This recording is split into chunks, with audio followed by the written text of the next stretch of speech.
The days are long, but the years are short. We're 50% of the way through 2021 already, so that saying has been popping into my head a lot lately.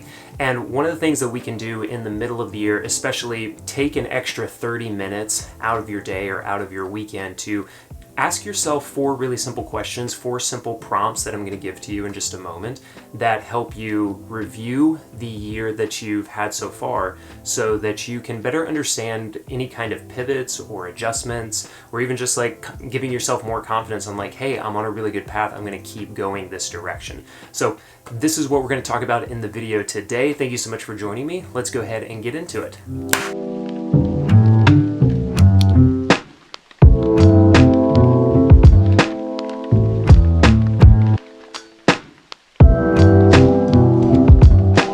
The method that we're going to be using for this mid-year review is the same one that we've been using for our weekly reviews so far this year. And it's that WRAP method, W-R-A-P.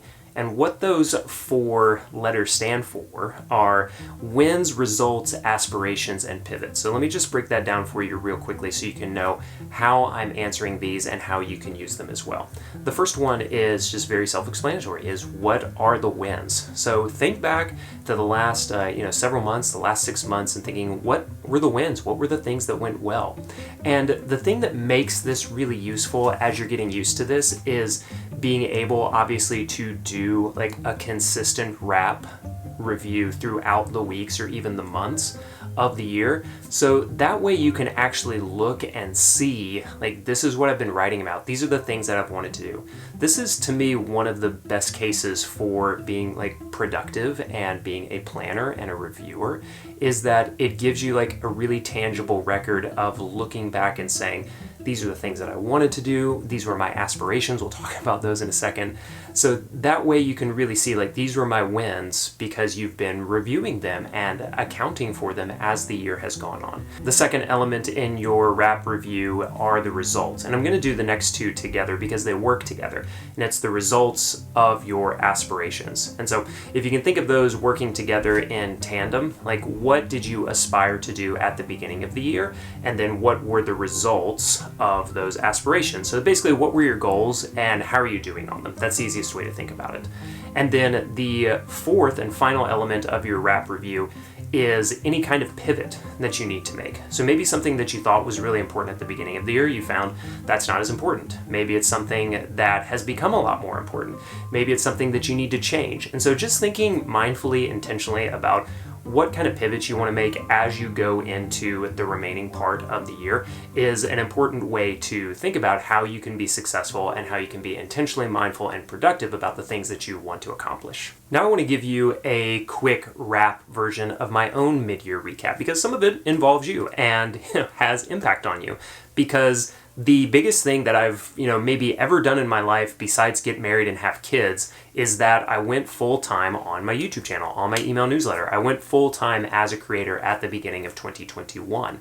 And so when you think about it in those terms, that's a really big win for me. I'd been thinking about this for multiple years, and even if you saw my 10-year overnight success story, this is something that's been on my mind for 10 years. And so it's a huge, massive, win of a lifetime to actually make the decision and go forward for this. Another couple of big wins that I had from a content side is that I've been really prolific and productive with getting new content out. I've had over about 100 written pieces.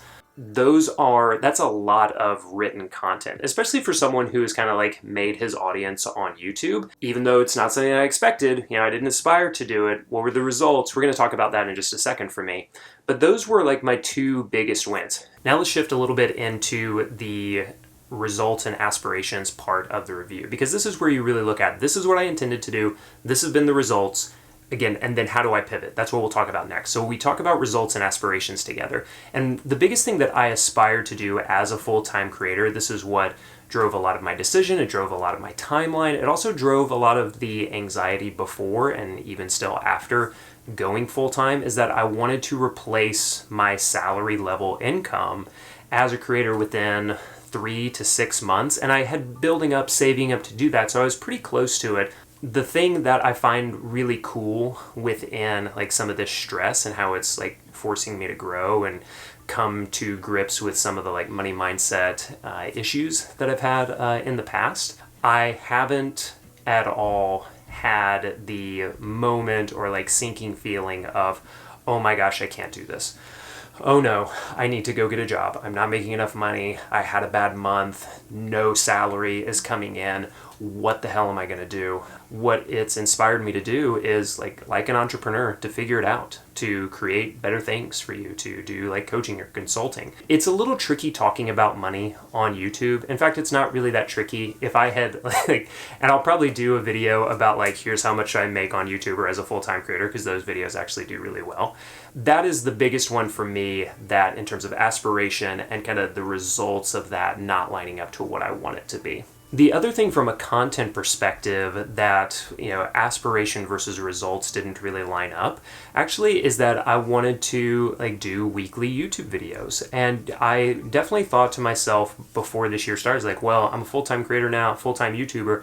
I'm easily going to be able to get a new YouTube video out every week. And that obviously has not been the case. I want to experiment with maybe being a little bit less consistent on YouTube, but making videos that I'm really excited about, that feel like is challenging me to be a better YouTuber and a better video creator. Yep, and point it towards the front door. Okay, there.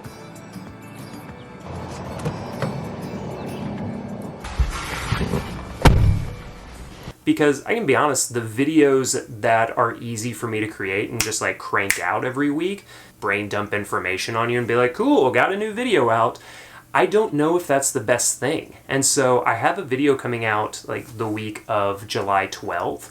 That was just a fun, only 3-minute video, but a fun, more highly produced video that I'm really excited to share with you, because I want to see what other kind of videos I can make on YouTube and how can I increase the just the production level. How can I make them better for you? How can I be a higher quality YouTuber for you? So that's one of the questions that I'm asking myself. And I guess if you were to say there's going to be a pivot, it's going to be a pivot towards like, how can I make something super high quality that I'm really proud of? The final element of the wrap review method is that P for pivot. The final pivot that I'm going to make, and this feels a little scary for me to say, and I don't know even now how much I'm actually going to lean into it, but I'm going to be talking a lot more about, say, like lifestyle productivity, doing more with apps and systems and workflows than just focusing on the bullet journal as much as I have in the past 3 years.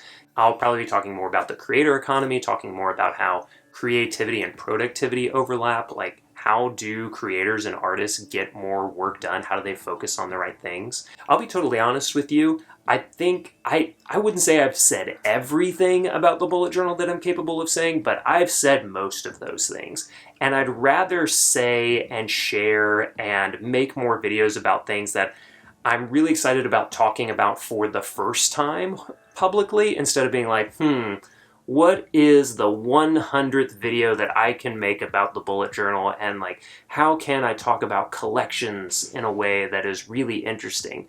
That, to me, even just when I say it out loud, isn't very interesting. I want to be sharing things with you that I am interested and excited about, because I think that, you'll be interested and excited about those things as well. So thank you so much for watching this video. I'm excited to share it with you. I'm excited for the second half of 2021.